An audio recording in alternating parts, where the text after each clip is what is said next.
Hi. Today I'm going to talk about making things fun and engaging for your children. And now, I've been a teacher for almost 18 years, actually a little bit more than 18 years.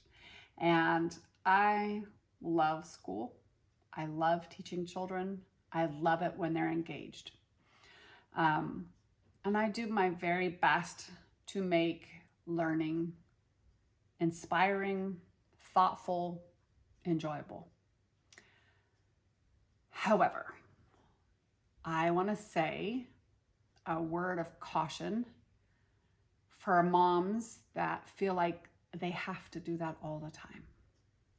I used to find myself in that position where I felt like I had to do that. And I was talking with my mom about it one time, and she's been a teacher for 40 years. And she said, honey, you need to be careful that you don't always just entertain your children. And it have to be fun, have to be engaging, have to be like feeling like you have to do a jig and a song and a dance every day just to grab their attention. Because you know what? Life isn't like that. When I go to work every day, my boss certainly is not doing a jig to get my attention. My coworkers certainly aren't doing that. There's just certain parts of life that are not super fun, super engaging. And we need to teach our children how to engage and work diligently and hard, whether or not their senses are scintillated. To actually strive to do your best, whether you're being entertained or not. And so while I am not against making things fun and engaging, I also don't think that that should be the ultimate goal, to make everything fun and engaging. There are certain subjects which you will find is different for each child that is not scintillating and engaging. There are some that find a way to make everything engaging. But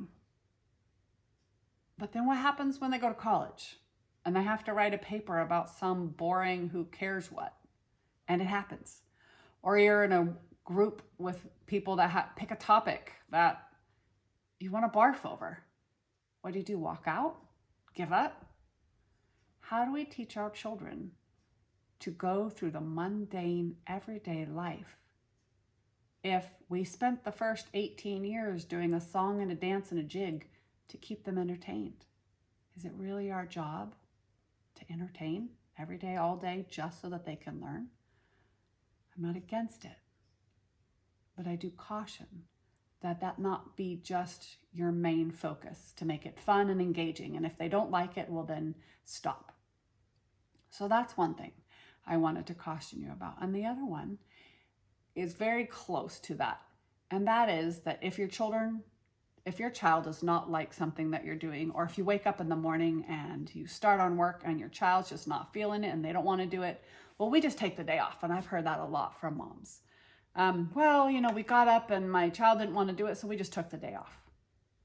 And I'm not saying that there's not days like that, because there are, and that's okay. But honestly, for the most part, what do we want to teach our children? Do we want to teach them that if they wake up in the morning and they don't feel like doing anything, they should just call in sick? What is it that we want them to learn in the everyday?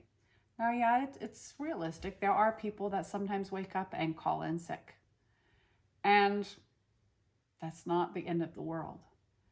However, that should not be the norm. That should be an exception, a rarity. But to teach them the hard skill of just pushing through something, whether they feel like it or not. Because there are so many different times in life, whether it's in relationships with friends, in relationships with your spouse, in the job, in their relationships with children, in so many different areas, that if you just rely on your feelings, if you teach them to rely on how they feel as to what they do, they'll break their hearts and they'll break yours, because they'll walk away or they'll take a break when they don't feel like it anymore. But if we teach them, if we make habits, and I talked in one of my other videos about making habits in the mind. When they're young and you're training them, you're teaching them habits of life. Yeah, there's academics you throw in there, but the most important that you're teaching them is how do you engage as a person? How do you function? How do you treat people?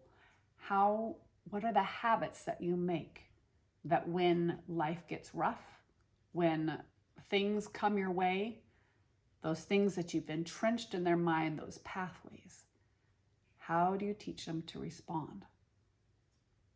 And if you rehearse in the everyday that if you don't feel like it, you walk away, then what are they going to do when they're of age? Will they just magically decide to choose something different and stick it out? Most people stick with what they've been taught, with what they've rehearsed every single day. And if they have rehearsed the majority of the time, that feeling or no feeling, you get in and you get it done, then there's a higher likelihood later on down the road that when they're not feeling it, when it's rough, higher likelihood they're going to stick it out and do it anyway. But if you've taught them that it's okay to walk away, it's okay to just take the day off every other day when they don't feel like it, what do you think they're going to do later on? So it's one of those laws of sowing and reaping. Whatever you sow today, you will eventually reap tomorrow. So if you sow, nope, not fun today, but we got to do it. Just get in and get her done. Then they'll reap that later on. You will reap that.